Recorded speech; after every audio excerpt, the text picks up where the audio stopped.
E aí, gente boa, a gente está dando início às nossas primeiras, essa na verdade é a primeira videodica de história do Brasil. E em sequência eu vou estar postando, sempre que possível, mais videodicas para que vocês fiquem ligados em resumos, né, de história do Brasil propriamente dita, pelo menos num primeiro momento. Bom, nessa videodica a gente vai falar de história do índio, de uma história do índio brasileiro.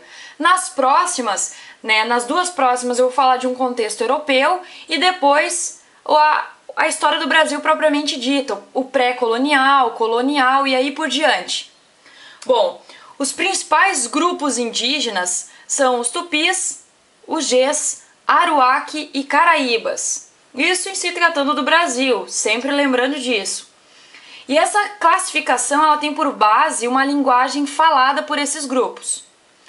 Eu destaquei aqui, como o mais famoso dos grupos, o tupi, tá? Que incluía os tupiniquins, tupinambás e carijós.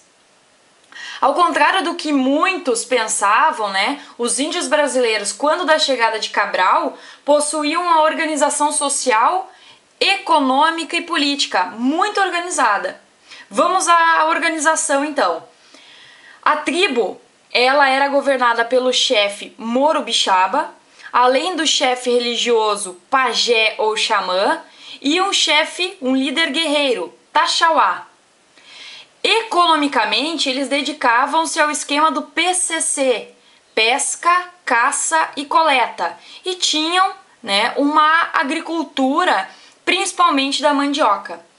Era uma sociedade igualitária e solidária, onde toda a produção e toda a caça, ou pelo menos parte dela, era igualmente dividida.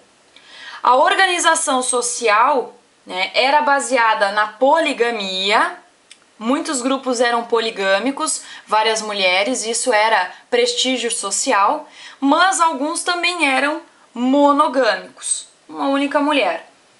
A divisão do trabalho era de acordo com o sexo e a idade, sendo que o homem cuidava da caça, da pesca e do preparo da terra e a mulher cuidava da família e de atividades agrícolas.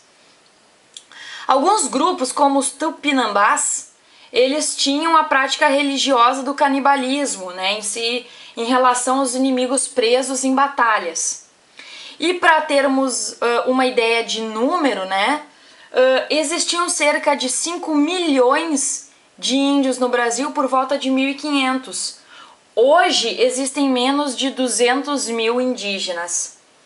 Para terminar essa videodica, os índios eles são protegidos por lei, mas violentados na pátria. Então tá, pessoal, por essa videodica era isso. Espero que vocês tenham gostado, entendido e possam aí estar acompanhando sempre que possível as minhas videodicas. Valeu, gente!